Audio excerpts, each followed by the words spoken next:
छात्रों, आज हम पढ़ेंगे सामाजिक सांस्कृतिक मानव शास्त्र का एक संक्षिप्त इतिहास, a brief history of social cultural anthropology.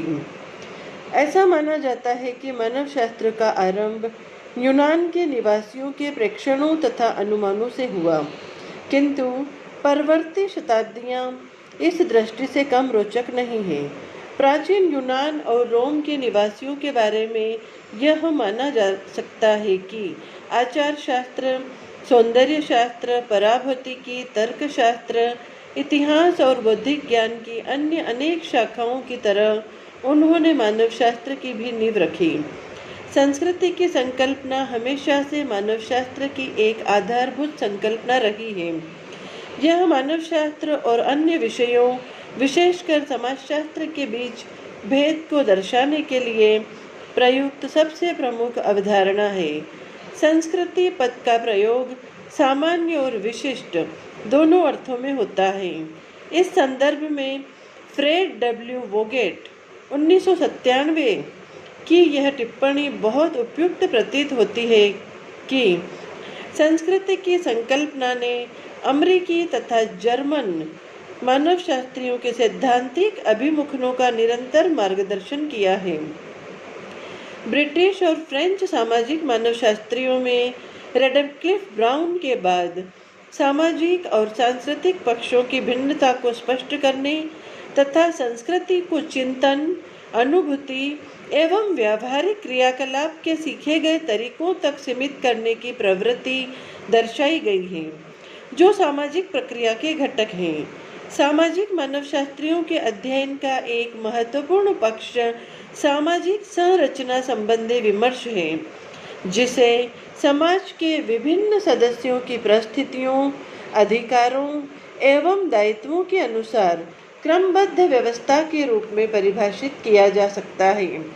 जहां अमेरिकी मानवशास्त्रियों ने सामाजिक व्यवस्था को सांस्कृतिक प्रणालियों में अंतर्भूत या अभिव्यक्त समन्वयकारी मूल्यों तथा प्रयोजनों के आलोक में देखा है, ब्रिटिश और फ्रेंच सामाजिक मानवशास्त्रियों ने सामाजिक प्रणाली में अंतर्निहित या अभिव्यक्त संगठन के सिद्धांतों के लिए सामाजिक व्यवस्था की संभावित रूपरेखाओं पर प्रकाश डाला है और इस दृष्टि से विभिन्न व्यक्तियों के लिए निश्चित भूमिकाएं निर्धारित की हैं, जो उक्त सिद्धांतों के साथ अनुरूपता को प्रतीकात्मक रूप से दर्शाती है। इस प्रकार अमेरिकी संस्कृतिवादियों ने संस्कृति को जीवन के लिए एक मूल्य आधारित डिजाइन तथा सामाजिक संरचना को इस डिजाइन को मूर्त बनाने के लिए तत्पर लोगों की एक क्रमबद्ध व्यवस्था के रूप में देखा। अपने दृष्टिकोणों में भिन्नता के बावजूद ब्रिटिश सामाजिक मानवशास्त्रियों और अमेरिकी सांस्कृतिक मानवशास्त्रियों ने प्रायः यह पाया है कि उनके बीच आपसी भेद वास्तविक कम और शाब्दिक अधिक हैं। अतः सामाजिक सांस्कृतिक मानवशास्त्री पद का प्रयोग उपयुक्त लगता है। इस तरह का पद यह आश्वस्त करता है कि संस्कृति के क्षेत्र को लगभग उसकी समग्रता में देखने का प्रयत्न किया गया है और इसके लिए एक अनुभववादी तथा मूलतः काल केंद्रित अध्ययन पद्धति अपनाई गई है। इसकी सुसंगत समीक्षा करते हुए गोपाल शरण कहते हैं, इस बात से इनकार नहीं किया जा सकता है कि इस विषय के प्रति अमेरिकी तथा ब्रिटिश अभिमुखों एवं अभिगमों में कुछ अंतर है। उक्त पद इन अंतरों की उपेक्षा नहीं करता या उनके महत्व को कम करके नहीं दिखता है। इस प्रकार सार रूप में कहें तो सामाजिक सांस्कृतिक मानवशास्त्र, जो मानवशास्त्र की एक उपशाखा है, विभिन्न मानव संबंधों, मूल्यों तथा जीवन प्रणालियों का अध्ययन है। इस अध्ययन के अंतर्गत नातेदारी, विवाह, परिवार, आर्थिक क्रियाकलापों तथा संस्थाओं, सामाजिक नियंत्रण और कानून, राजनीतिक व्यवहार तथा संबंधित संस्थाओं, धार्मिक विश्वासों, कार्य व्यवहारों आदि जैसी संस्थात्मक एवं सामूहिक प्रणालियों के संदर्भ में विभिन्न मानव समुदायों के अस्तित्व की स्थितियों का अवलोकन किया जाता है। यह अध्ययन अपनी प्रकृति में अनुभव आधारित होता है और इसमें प्रकार्यात्मक तथा संदर्भगत पक्षों पर बल दिया जाता है। सामाजिक सांस्कृतिक मानवशास्त्र की प्रमुख विशेषताओं को इस प्रकार व्यक्त किया जा सकता है: व्यापक, सघन, दीर्घकालीन और प्रत्यक्ष अनुभव आधारित पड़ताल, समग्रतावादी दृष्टिकोण और तुलना। सभी प्रकार के मानव समूहों के बीच भेदों और साम्यों में मानवशास्त्र की गहरी रुचि होती है। यह संपूर्ण मानव जाति के अध्ययन के रूप में स्वयं को प्रस्तुत करने की महत्वाकांक्षा दर्शाता है। मानव विज्ञान के विकास काल की चर्चा करते हुए फ्रेड एगन कहते हैं कि द्वितीय विश्व युद्ध के बाद अमेरिका में मानवशास्त्रीय अध्ययन ने विस्तृत रूप ग्रहण किया, जिसके परिणाम स्वरूप सामाजिक तथा सांस्कृतिक मानवशास्त्र का संश्लेषण हुआ और समाज विज्ञान की भिन्न भिन्न शाखाओं एवं इतिहास के साथ इसके संबंध के अभिनव पक्ष प्रकाश में आए। इंग्लैंड में सामाजिक मानवशास्त्र के अध्ययन क्षेत्र में व्यापकता आई है और यह इसी तरह के संश्लेषण की प्रवृत्ति दर्शा रहा है।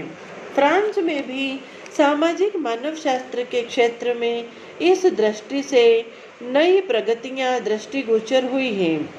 सामाजिक सांस्कृतिक मानवशास्त्र पर इस चर्चा के बाद अब हम इसके इतिहास का अध्ययन करते हैं। यदि हम प्राचीन काल में मानवशास्त्र या मानवशास्त्रीय प्रकृति की पड़ताल के इतिहास पर दृष्टि डालना चाहें तो फारस और निकटवर्ती क्षेत्रों के लोगों से संबंधित हेरोडोटस के विवरण को इसका उद्भव बिंदु मान सकते हैं। ईसा पूर्व 5वीं सदी में उनका वर्णन मानवशास्त्रीय मानदंडों के पूरी तरह अनुरूप है। इस प्रकार प्राचीन यूनान तथा रोम के निवासियों को मानव संस्कृति तथा समाज के एक वास्तविक विज्ञान का संस्थापक माना जा सकता है। फिर भी उन्होंने एक समृद्ध दार्शनिक तथा वैज्ञानिक परंपरा की आधारशिला रखी, जिसके संदर्भ में निम्नलिखित मान्यताएं आधारभूत हैं। पहला, हर वस्तु का एक निश्चित स्वरूप होता है जो इसके प्रयोजन को निर्धारित करता है। दूसरा, प्रत्येक रूप एक संरचना है जिसके घटकों के महत्व के क्रम भिन्न भिन्न होते हैं, अर्थात उन घटकों की प्रणाली में एक स्वाभाविक क्रमिकता या वर्गानुक्रम होता है। तीसरा, प्रत्येक व्यवस्था में सामान्य रूप से संतुलन तथा संगति प्राप्त करने की प्रवृत्ति होती है और इस दृष्टि से प्रत्येक घटक अपने स्वरूप के अनुसार हर संभव गतिविधियों का संपादन करता है। चौथा, परिवर्तन बहुत हद तक आंतरिक संशोधनों का परिणाम है, क्योंकि किसी व्यवस्था का एक भाग अन्य भागों की कीमत पर व्यापक रूप ग्रहण करता है, जिसे कालांतर में सुसंगत स्थिति प्राप्त करने के मजबूत दबावों को झेलना पड़ता है। उपरोक्त मान्यताएं आधुनिक मानवशास्त्र के संरचनात्मक प्रकार्यात्मक ढांचे को निरूपित करते हैं। यद्यपि पश्चिमी सभ्यता की यूनानी, रोमन, बौद्धिक तथा वैज्ञानिक विरासत ईसाई धर्म के प्रभाव के कारण बहुत हद तक तिरोहित हो गई, जैसा कि इतिहास हमें बताता है, किंतु अरबों से संपर्क और व्यापार पुनः प्रारंभ होने के फलस्वरूप यूनानी मानववाद ने मनुष्य और उसकी कृतियों में नई और सहानुभूति से भरी रुचि जगानी शुरू कर दी। बाद में पुनर्जागरण के काल में इसकी सशक्त अभिव्यक्ति हुई। फलस्वरूप प्राकृतिक विज्ञान के विभिन्न क्षेत्रों में असाधारण प्रगति हुई और नई उपलब्धियां सामने आई। विभिन्न खोजों और विजयों के लिए की गई साहसिक समुद्री यात्राओं ने अज्ञात अनजाने जन समुदाय के बारे में जानकारी का नया संसार उद्घाटित किया, जिसने देवी इतिहास की परंपरागत व्याख्या को चुनौती दे डाली। अन्वेषकों, यात्रियों, प्रशासकों, मिशनरियों तथा अन्य अनेक लोगों के विवरणों के जरिए इन नए स्थानों और लोगों के बारे में प्राप्त जानकारियां लोकप्रिय हो गई। ऐसा प्रतीत होता है कि पुनर्जागरण काल के इतिहासकार मानव शास्त्र की दहलीज पर खड़े थे, किंतु सार्वभौमिक ईसाई इतिहास के प्रति अपने गहरे रुझान के कारण वे विज्ञान की सीमा में प्रवेश करने से वंचित रह गए। यदि हम समाज विज्ञान के उद्भव पर, जो मानव शास्त्र और समाजशास्त्र दोनों के लिए एक सामान्य आधार का काम करता है, इतिहास में लौटकर दृष्टिपात करें तो माना जा सकता है कि इसका आरंभ 18वीं सदी में हुआ।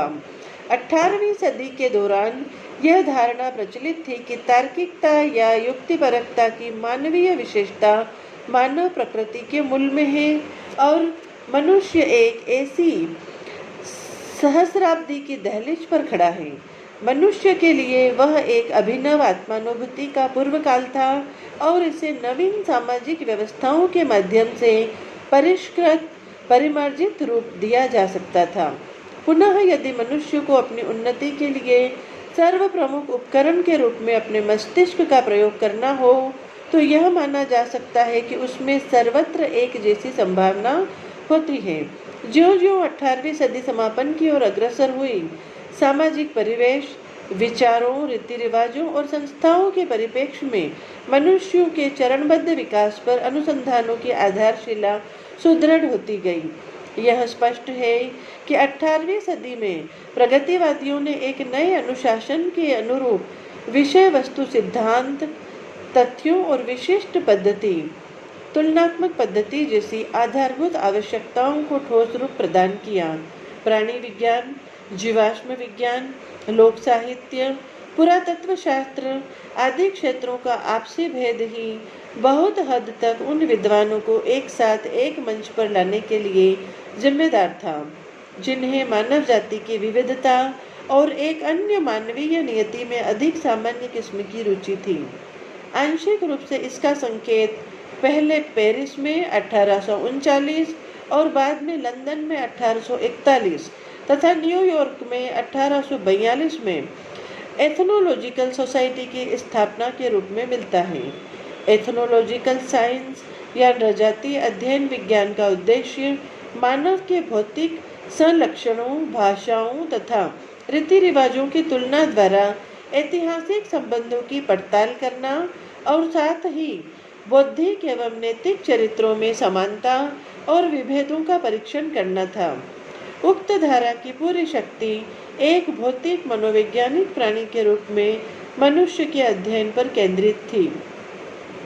मानव अस्तित्व के जैविकीय पक्ष पर बल देने के कारण इसने एथनोलॉजिकल सोसाइटी के उन सदस्यों को आकर्षित किया जिन्हें चिकित्सा शास्त्र और शारीरिकी में अनुभव था। इस प्रकार एंथ्रोपोलॉजिकल सोसाइटी अस्तित्व में आई और मानव शास्त्र के रूप में मनुष्य के एक नए विज्ञान का जन्म हुआ जो उसके अतीत की गहराई से प्रेक्षण कर सकता था। जिस समय डार्विन के विकासवादी सिद्धांत के प्रतिपादन ने विज्ञान जगत में धमाका किया, लगभग उसी समय बहुत तेजी से लोग यह महसूस करने लगे थे कि प्राणी विज्ञान, शारीरिकी, भूगर्भ शास्त्र, पुरातत्व शास्त्र और अन्य प्रकृति विज्ञान अब इतनी उन्नत अवस्था में पहुंच गए हैं कि वे मनुष्य के एक सामान्य विज्ञान के लिए आधार का कार्य कर सके। अतः इंग्लैंड में एंथ्रोपोलॉजिकल सोसाइटी तथा एंथ्रोपोलॉजिकल सोसाइटी का 1871 में विलय हो गया और royal anthropological institute of great Britain and Ireland का गठन हुआ। एंथ्रोपोलॉजिकल सोसाइटी ऑफ वाशिंगटन ने, जिसकी स्थापना 1879 में हुई, मानवीय परिप्रेक्ष्य से जुड़े होने का दावा किया, किंतु अमेरिकन एंथ्रोपोलॉजिकल सोसाइटी की स्थापना 1902 में ही हो पाई।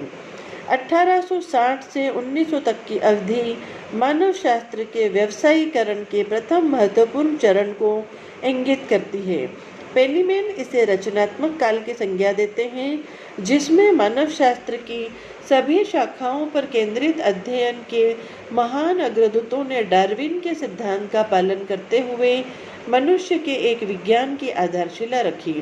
संस्कृति के परिप्रेक्ष्य में 19वीं शताब्दी के बाद अगले 50 वर्षों के दौरान युगांतकारी महत्व की 2 संश्लेषणवादी ऐतिहासिक धाराएं प्रकाश में आई। इनमें से पहली धारा तथाकथित शास्त्रीय विकासवादियों के कार्यों के रूप में दृष्टिगोचर हुई। इसके अंतर्गत मॉर्गन, टाइलर, स्पेंसर तथा अन्य विद्वानों ने प्रगति के संकल्पना के प्रभाव में कालक्रम के अनुसार नृजातीय आंकड़ों को सार्वभौमिक रूप से व्यवस्थित करने का प्रयत्न किया। उनका मानना था कि सर्वत्र सांस्कृतिक विकास निश्चित विधानों का अनुरूप हुए और समरूपता दर्शाते हुए सरल से जटिल रूप धारण करते गए, जिसकी परिणति अंततः पश्चिमी यूरोप की संस्थाओं के रूप में हुई। दूसरी महान संश्लेषणवादी चिंतन धारा नृवैज्ञानिक आंकड़ों के क्षेत्रमूलक निष्पादन तथा व्यापक स्थानीय संदर्भ में उन्हें क्रमबद्ध करने पर केंद्रित थी, जो फ्राइड्रिश रेटजेल और उनके सहयोगियों के प्रयत्न से अस्तित्व में आया। 19वीं सदी के उत्तरार्ध में इन 2 वैज्ञानिक परंपराओं का सबसे अधिक प्रभाव रहा। वह संस्कृति के विज्ञान का उषाकाल भी था। टाइलर का उद्देश्य मानव जाति की अस्तित्व प्रणाली को तार्किक आधार पर समझकर उसके इतिहास की व्यापक रूपरेखा प्रस्तुत करना था। अगस्त कॉम्टे और स्पेंसर की तरह टाइलर ने 18वीं सदी के प्रकृतिवादी इतिहासकारों जैसी यह अभिलाषा मन में संजो रखी थी कि इस क्षेत्र में व्यावहारिक रूप से प्रवेश करने की रुचि दर्शाए बिना इसकी व्याख्या और विश्लेषण के लिए अध्ययन सामग्रियां जुटाई जाएं। संयुक्त राज्य अमेरिका में इरोक्वाइज इंडियन नामक जनजाति के साथ मॉर्गन की घनिष्ठता से उपजे अनुभव 1851 में प्रकाशित नृविज्ञान की पहली पुस्तक लीग ऑफ द इरोक्वाइज के आधार बने। इसके बाद उनकी system of consanguinity and affinity of the human family नामक कृति 1871 में प्रकाशित हुई, जो कुछ विशिष्ट समस्याओं के संदर्भ में किए गए पहले व्यवस्थित व्यावहारिक शोध की परिणति थी। वर्गीकरण पर आधारित नातेदारी व्यवस्थाओं की उनकी खोज ने शोध के एक नए क्षेत्र की पृष्ठभूमि तैयार की, जिसने सामाजिक मानवशास्त्र के विकास पर गहरा प्रभाव डाला है। E.B. टाइलर, जिनकी पुस्तक प्रिमिटिव कल्चर 1871 में संस्कृति को मनुष्य द्वारा समाज से उसके एक सदस्य के रूप में प्राप्त स्वाभाविक व्यसनों के आलोक में परिभाषित किया गया और इसके आधुनिक अध्ययन के लिए आधारभूमि तैयार की गई, शीघ्र ही अग्रणी अंग्रेज मानवशास्त्री के रूप में स्थापित हो गए। 1883 में ऑक्सफोर्ड विश्वविद्यालय में प्रोफेसर के रूप में नियुक्ति के बाद भी टाइलर ने पिट रिवर्स संग्रहालय में अपना शोध अध्ययन जारी रखा और अंततः मानवशास्त्र के विकास के लिए अपना सारा परिश्रम समर्पित कर दिया। जब 19वीं शताब्दी समाप्त होने के कगार पर थी, तो फ्रेडरिश रेटजेल जैसे कुछ भूगोलवेत्ताओं ने आलोचनात्मक प्रतिक्रिया को ठोस अभिव्यक्ति दी। इन विद्वानों ने प्रशांत रिम के कुछ खास क्षेत्रों में रह रहे सांस्कृतिक सामाजिक समुदायों के बीच पारस्परिक साम्यों की पड़ताल आरंभ कर दी। इस अवधि के दौरान सामाजिक और सांस्कृतिक के मुद्दे को भी एक विशिष्ट पहचान तथा व्यापकता मिली। जैसा कि वोगेट कहते हैं, सामाजिक एवं सांस्कृतिक आयामों को अध्ययन अनुसंधान के परस्पर स्वतंत्र क्षेत्रों के रूप में स्थापित करने में इमाइल दुर्खीम और फ्रांज बोआस की भूमिका सबसे महत्वपूर्ण रही। इन दोनों ने अपने विचारों और चिंतन से समर्पित छात्रों के एक पूरे समूह को अपनी ओर आकर्षित किया तथा उन विचारों के प्रचार प्रसार के लिए सफलतापूर्वक कई प्रकाशन चैनलों की स्थापना की। दुर्खिम से संबंध रहे परवर्ती विद्वानों में हेनरी ह्यूबर्ट और मार्सेल माउस भी शामिल थे। इसी तरह बोआस के सहयोगियों में क्रोबर, गोल्डनवाइजर, लोवी, एडवर्ड सेपीर और हर्स्कोविट्ज जैसे ख्याति प्राप्त विद्वान थे, जिन्होंने संस्कृति की अवधारणा के विकास में विशेष योगदान दिया या सांस्कृतिक तत्वों का ऐतिहासिक विश्लेषण करने का प्रयत्न किया।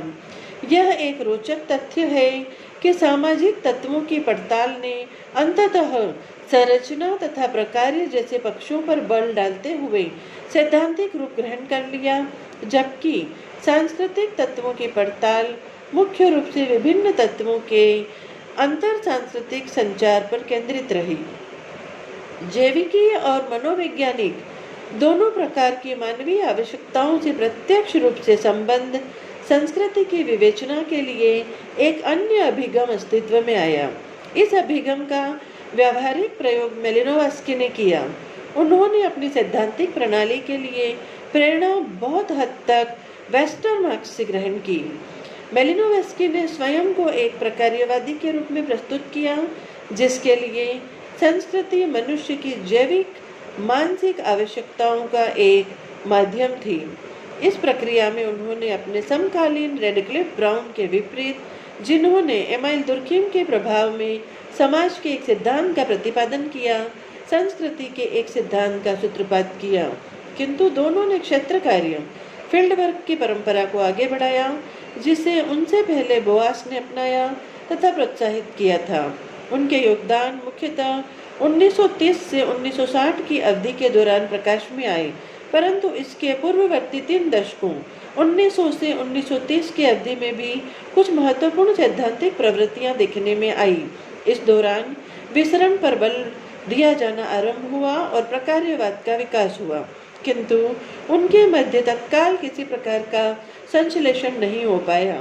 बोआस ने आरंभ में विकासवादी दृष्टिकोण अपनाने का संकेत दिया था, किंतु उनके अध्ययनों ने सांस्कृतिक विकास की एक प्रमुख प्रक्रिया के रूप में प्रसरण तथा इतर स्रोतों से उपयोगी तत्वों की संप्राप्ति के महत्व से ही अवगत कराया। इस प्रकार उक्त अवधि में अमेरिकी ऐतिहासिक चिंतन संप्रदाय का उदय दृष्टिगोचर हुआ। इंग्लैंड में एलियट स्मिथ ने पेरी के साथ विसरण की अपनी संकल्पना प्रस्तुत की और कहा कि सभी संस्कृतियां मिस्र में उद्भूत हुई और कालांतर में वहां से अन्य स्थानों पर उनका प्रसार हुआ।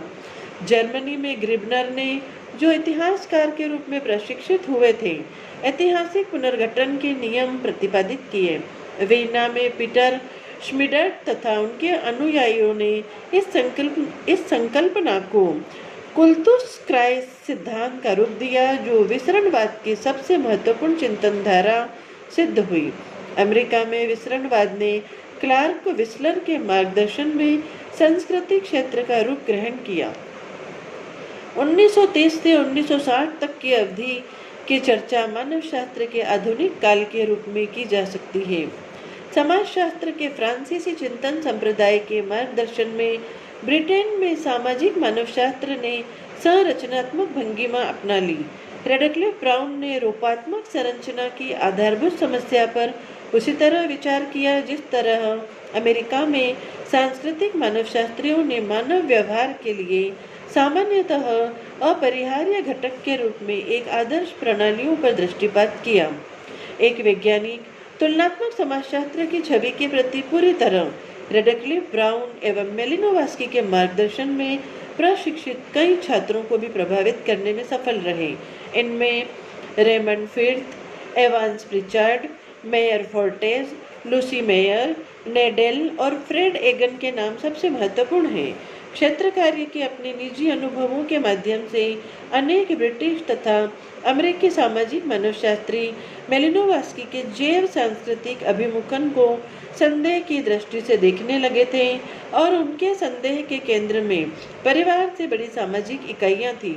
उन्होंने पाया कि रेडक्लिफ ब्राउन द्वारा सामाजिक ढांचे के सबसे प्रमुख घटक के रूप में एक प्रकार की मूल्य भावना पर बल डालना अफ्रीकी राजनीतिक प्रणालियों को समझने की दृष्टि से सबसे सुगम तथा प्रासंगिक था।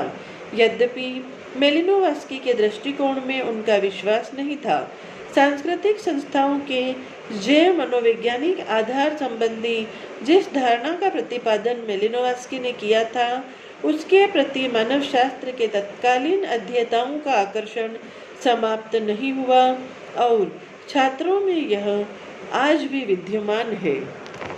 18वीं शताब्दी में मानवशास्त्र के विकास के आरंभ से ही समाज के समक्ष उत्पन्न विभिन्न समस्याओं तथा उनके निवारण के उपाय खोज निकालने की उसकी क्षमता को गहराई से समझने के कारण यह अनुशासन समाज की उन्नति में सहायक माना गया। सामाजिक उन्नति के प्रयास में मानव शास्त्र के ज्ञान का अनुप्रयोग विभिन्न समस्याओं के समाधान की दृष्टि से युगांतकारी सिद्ध हो सकता था। 1941 में सोसाइटी फॉर एप्लाइड एंथ्रोपोलॉजी की स्थापना हुई, जो इस अनुशासन के व्यावहारिक पक्षों से जुड़े मानवशास्त्रियों को स्वतंत्र निकायों तथा सरकारी अभिकरणों के लिए सलाहकारों, परामर्शदाताओं और शोधकर्ताओं के रूप में काम करने के अवसर प्रदान करने वाली एक औपचारिक संस्था थी। पर विश्वव्यापी महत्व की जिस घटना के कारण मानवशास्त्रियों और सरकार के बीच प्रत्यक्ष सहयोग मूर्त हो सका, वह था द्वितीय विश्व युद्ध। सहयोग की यह प्रणाली विकसित होने के बाद अगला कदम था मानवशास्त्रियों की प्रत्यक्ष सहभागिता के जरिए सरकारी कार्यक्रम के संदर्भ में मानवशास्त्र का अनुप्रयोग। इसने मानवशास्त्र के उद्देश्य को लेकर गंभीर नैतिक प्रश्न खड़े कर दिए, पर सरकारी कार्यक्रमों और विशेषकर संयुक्त राज्य अमेरिका में संचालित कार्यक्रमों में मानवशास्त्र तथा मानवशास्त्रियों की सहभागिता निरंतर बढ़ती रही। 1940 से वर्तमान समय तक के काल को मानवशास्त्र के इतिहास एवं उपलब्धियों के परिप्रेक्ष्य में मानवशास्त्रीय उद्देश्यों के सामान्य पुनर्मूल्यांकन के काल के रूप में देखा जा सकता है। मानवशास्त्रीय संभावनाओं में नई रुचि ने मानवशास्त्र के अतीत की समीक्षा, पुराने किंतु लंबे समय से चर्चा परिचर्चा से वंचित जटिल मुद्दों पर पुनर्विचार तथा सांस्कृतिक उद्विकास, इतिहास और संस्कृति एवं पारिस्थितिकी में प्रयुक्त नए दृष्टिकोणों की पृष्ठभूमि तैयार की। मेलिनोवस्की के जैव सांस्कृतिक प्रकार्यवाद और मनोविश्लेषणात्मक सिद्धांत ने संरचना की दृष्टि से वैयक्तिक विविधता के लिए एक आधार तैयार किया। संस्कृति की व्याख्या करने के लिए भाषा शास्त्रीय मॉडल के प्रयोग से शीघ्र ही यह स्पष्ट हो गया कि भाषा शास्त्री स्वीकार्य ध्वनियों एवं निमित्तियों की उत्पत्ति के लिए आवश्यक विधान की पूर्वापेक्षा करने की बजाय उनका वर्णन करते हैं। फ्रांस में लेवी स्ट्रोस ने भाषा शास्त्रीय मॉडल के माध्यम से संरचनात्मक मानव शास्त्र के जिस रूप पर बल दिया, उसने सामाजिक संगठन, मीथ तथा रिवाजों में व्याप्त अचेतन प्रणालियों की व्याख्या करने की प्रवृत्ति दर्शाई। बोआस की तरह किंतु अपने ही देश के विद्वान दुर्खिम से भिन्नता दर्शाते हुए उन्होंने मानव मस्तिष्क को समझने के लिए सांस्कृतिक प्रघटना के मूल आधारों को अपनी परिचर्चा के केंद्र में रखा। इस चरण में एडवर्ड सेपिर के योगदान का उल्लेख अनिवार्य हो जाता है, जिन्होंने रीति रिवाजों तथा मानव व्यवहार के मनोवैज्ञानिक आधारों के बीच संबंध के संदर्भ में भाषा कोटियों और चिंतन के मॉडलों के महत्व को पुनः रेखांकित किया। मानव शास्त्र के जिन अध्येताओं एवं विद्वानों ने संरचनात्मक विश्लेषण के भाषा शास्त्रीय दृष्टिकोण का अनुसरण किया, उन्होंने यह मानते हुए कि ये प्रयास नृवैज्ञानिक प्रयोजन के प्रति पुनः अभिमुखन को दर्शाते हैं, अभिनव नृविज्ञान तथा नृजाति शास्त्र का उल्लेख किया तथा एमिक अभिगम के प्रति रुझान दर्शाया। यह अभिगम आंतरिक दृष्टिकोण का समर्थन करता है, जिसके अंतर्गत विश्लेषण के प्रतिमान प्रणाली के अंदर से चुने जाते हैं। इसके विपरीत एटिक अभिगम किसी स्थानीय प्रणाली के प्रति अपरिचय तथा बाहरी अलगाव को इंगित करता है, क्योंकि इसे अपनाने वाले शोधकर्ताओं का उद्देश्य अपनी विश्लेषण कोटियों के सृजन हेतु अंतर सांस्कृतिक तुलना करना था। पाइक ने अंतःकरण के बहिर्मुखी आवेग से संबंधित जिस दृष्टिकोण का प्रवर्तन किया, उससे आंतरिक अभिप्राय और आधारभूत यथार्थ तथा प्रकट अभिव्यक्त के बीच वैपरीत्य की स्थिति निरूपित हुई। शिकागो में रेडफील्ड ने लोकनगर निरंतरता तथा कृषक संस्कृतियों पर अपना शोध जारी रखा, किंतु शीघ्र ही उन्होंने विभिन्न सभ्यताओं के तुलनात्मक अध्ययन पर अपना ध्यान केंद्रित कर लिया। उसी काल में और अनेक प्रकार के अभिनव शोध प्रयास हो रहे थे। लेस्ली वाइट द्वारा उद्विकास सिद्धांत पर पुनः शोध अनुसंधान के लिए की गई पहल के कारण न केवल मॉर्गन को एक प्रमुख मानवशास्त्रीय विचारक के रूप में सही स्थान मिला, बल्कि सांस्कृतिक सामाजिक उद्विकास का पुनः परीक्षण भी आरंभ हुआ और वृहत एवं लघु उद्विकास के बीच महत्वपूर्ण भेद को रेखांकित कर पाना संभव हुआ। एक अनुकूलन परक प्रक्रिया के रूप में उद्विकास जूलियन स्टेवर्ट की सांस्कृतिक पारिस्थितिकी संबंधी अवधारणा की व्याख्या में भी महत्वपूर्ण भूमिका निभाता है। इसने हमें प्रौद्योगिकी, सामाजिक संगठन और पर्यावरण के बीच अंतर संबंधों का अवलोकन करने के लिए एक नया कोण प्रदान किया। लगभग इसी काल में मोर्डक की पुस्तक सोशल स्ट्रक्चर 1949, जिसमें प्रकार्यात्मक परिकल्पना का परीक्षण करने तथा सामाजिक संलक्षणों के मध्य सह संबंधों की स्थापना करने के लिए सांख्यिकीय पद्धति को प्रयोग किया गया, ने सामाजिक व्यवस्थाओं पर व्यापक परिमाण में शोध को प्रोत्साहित किया। 1960 के दशक और इसके बाद अनेक नई प्रगतियां दृष्टिगोचर हुई, जिनका अतीत के आलोक में यदि सिंहावलोकन करें तो मानव शास्त्र के भविष्य की दृष्टि से उतनी ही महत्वपूर्ण प्रतीत होती है जितनी 1860 के दशक में हुई प्रगतियां। इस कालखंड के दौरान अध्ययन के नए क्षेत्र प्रकाश में आए तथा नए क्षितिजों का अन्वेषण हुआ। शहरीकरण और नगर केंद्रित अध्ययन सामाजिक सांस्कृतिक मानवशास्त्र के अंग बन गए। मैक्स ग्लुकमैन ने एक प्रकार के व्यक्तियों अथवा समूहों के रहन सहन को समझने के लिए दो तरीके अपनाने का सुझाव दिया। उन्होंने इसकी व्याख्या नगरीय परिवेश में अफ्रीका वासियों द्वारा जनजातीय समायोजन व्यवस्था विकसित करने और इसके साथ ही अपनी मूल संस्कृति की ओर भी लौटने की प्रक्रिया के संदर्भ में की, जिसे एक प्रकार का जैव संस्कृतिवाद माना जा सकता है। ऑस्कर लेविस ने नगरीय परिवेश में दैन्य की संस्कृति की अवधारणा प्रतिपादित की और इसके द्वारा इस तथ्य की ओर ध्यान आकृष्ट किया कि निर्धन लोग अपनी जीवन पद्धति में साम्य दर्शाते प्रतीत होते हैं, चाहे उनकी नृजातीय या भौगोलिक पृष्ठभूमि भिन्न भिन्न ही क्यों न हो। इस काल के दौरान व्यक्तित्व और संस्कृति संबंधी विविधता तथा मनोविश्लेषणात्मक अभिगम जैसे मुद्दों पर भी क्लगहोन और कोरा ड्यूबोइस द्वारा व्यापक शोधपरक चर्चा की गई। कार्डिनर की दृष्टि में प्राथमिक संस्थाएं गहन व्याकुलता और आक्रामक अभिप्रेरणों के लिए आधार प्रदान करती हैं, जो द्वितीयक संस्थाओं के माध्यम से मुक्त होते हैं। संस्कृति का मनोविश्लेषण मार्गरेट मीड जैसे मानवशास्त्रियों के लिए विचार विमर्श का एक मुख्य विषय बन गया। रूथ बेनेडिक्ट की तरह मीड ने यह विचार प्रस्तुत किया कि मानव स्वभाव लचीला होता है और अधिकांश लोग सांस्कृतिक सांचे में ढले होते हैं। लिंग संबंधी भूमिकाओं के उनके अध्ययन ने मानव शास्त्र के क्षेत्र में एक नए आयाम का सूत्रपात किया। नृजातीय अर्थशास्त्र के क्षेत्र में कार्ल पोलियानी के योगदान ने आदिम अर्थव्यवस्थाओं और औद्योगिक विनिमय प्रणालियों के बीच भेद को स्पष्ट करने में अत्यधिक सहायता की। पोलियानी के शोध कार्य ने आर्थिक विनिमयों के सामान्य सिद्धांत में पुरातन अर्थव्यवस्थाओं के महत्व को दर्शाने के लिए मानव शास्त्रियों को एक नई अंतर्दृष्टि प्रदान की। मेलिनोवस्की की पुस्तक crime and custom in savage society 1926 से प्रेरित होकर होबेल, नेडेल, श्नाइडर, ग्लुकमैन और बोहानेन जैसे कुछ मानवशास्त्रियों ने न्यायिक तथा राजनीतिक मानवशास्त्र में योगदान दिया।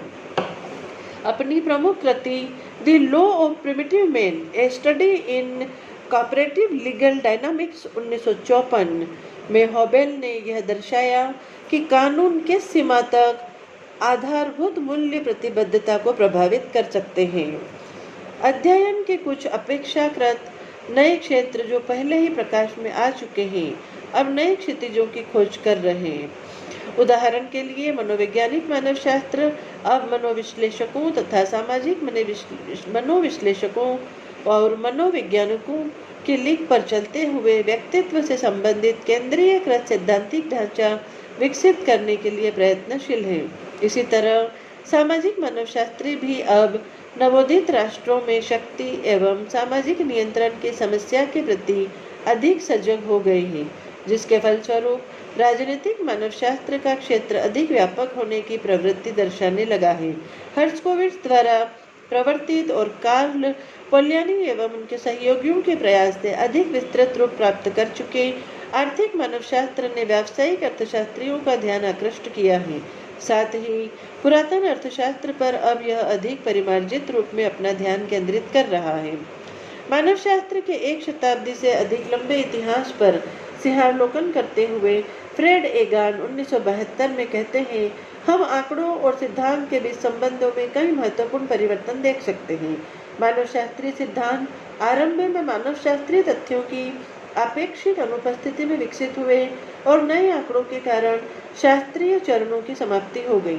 लगातार बढ़ते इस एहसास के साथ ही सिद्धांत आंकड़ों से स्वयं उद्भूत नहीं हुआ, आंकड़ों को क्रमबद्ध करने तथा उनकी व्याख्या के लिए नई पद्धतियां विकसित करने के सजग प्रयास हुए। इस दृष्टि से इतिहास या विज्ञान के नए मॉडलों का उपयोग किया गया और अंतिम उद्देश्यों को प्राप्ति के लिए सामान्यीकरणों अथवा वर्णनात्मक एकात्मीकरण के रूप में विभिन्न अनुशासनों का एक नया रूप अस्तित्व में आया। तदनंतर आंकड़ों और सिद्धांत में अधिक सुदृढ़ अंतर संबंध स्थापित हुआ। कुछ विद्वानों द्वारा व्यक्त की गई यह आशंका कि मानवशास्त्र पतनोन्मुख हो सकता है, अब तक मूर्त नहीं हो पाई है। यद्यपि सामाजिक सांस्कृतिक मानवशास्त्र तथा भौतिक मानवशास्त्र के बीच निकट संबंध बनाए रखना निरंतर कठिन हो रहा है। आने वाले दशकों में मानवशास्त्रीय अनुसंधान की दिशाएं क्या होगी, इसकी एक झलक वर्तमान समय में इस क्षेत्र में हो रहे कार्यों में देखी जा सकती है। मानवशास्त्र ने हर पीढ़ी में विभिन्न उपलब्धियों के नए क्षितिजों को स्पर्श किया है। अतः यह जानना महत्वपूर्ण नहीं है कि मानवशास्त्र का उद्भव कहाँ से हुआ, बल्कि अधिक महत्वपूर्ण यह बताना है कि मानवशास्त्र अभी कहाँ पहुँचा है और किस ओर जा रहा है। अपारंपरिक शैली में लिखी गई अपनी पुस्तक anthropology theoretical practice in culture and society 2001 में माइकल हर्ट्ज़फेल्ड ने परंपरागत प्रणाली को अस्वीकार करते हुए कुछ विशिष्ट पद्धतियों पर परिचर्चा की है, जिनके द्वारा सामाजिक और सांस्कृतिक मानवशास्त्र मानवीय दशाओं के उन पक्षों को रूपायित कर सकता है जिन्हें कम निकटता से जुड़े अभिगम अभिव्यक्त नहीं कर सकते। इस पुस्तक में न केवल मानवशास्त्र का उल्लेख एक अकादमिक अनुशासन के रूप में किया गया है, बल्कि इसकी संभावित सैद्धांतिक और आचारगत प्रतिबद्धताओं पर भी चर्चा हुई है, जिन्होंने असहिष्णुता के सभी रूपों की समालोचना में शीर्षस्थ भूमिका निभाने के लिए मानवशास्त्र को समर्थ बनाया है। किंतु इससे भी अधिक महत्वपूर्ण यह है कि इसके फलस्वरूप विद्यार्थी अत्यंत तीव्र संचार एवं संपर्क के काल में संस्कृति तथा समाज की जटिलताओं को जान पाने में समर्थ हो पाए हैं। उनके अपने ही शब्दों में मानवशास्त्र स्पष्टतः एक अस्थिर अनुशासन है और इसकी यह विशेषता इसे हमेशा लोकप्रिय नहीं बनाती है। अनेक पूर्व औपनिवेशिक राष्ट्रों में साम्राज्यवाद के संपोषक अनुशासन के रूप में इसे तीव्र आलोचना का शिकार होना पड़ा है और फांसीवादी तथा निरंकुश व्यवस्था के पुनरुत्थान से प्रभावित क्षेत्रों में राष्ट्रवादियों ने भी इसकी भर्त्सना की है, क्योंकि यह एकल अथवा एक रूप सांस्कृतिक स्वरूप पर आधारित किसी भी विश्व व्यवस्था का निर्माण करने के प्रयत्न का विरोधी रहा है।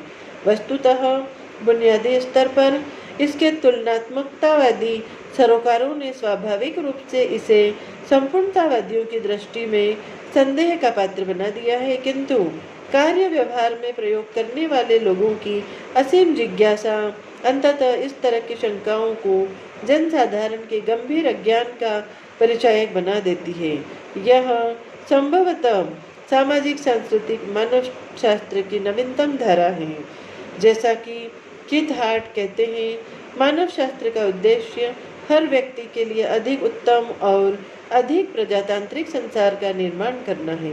यह मानवशास्त्र और विशेषकर सामाजिक सांस्कृतिक मानवशास्त्र की एक आधारभूत प्रतिबद्धता है।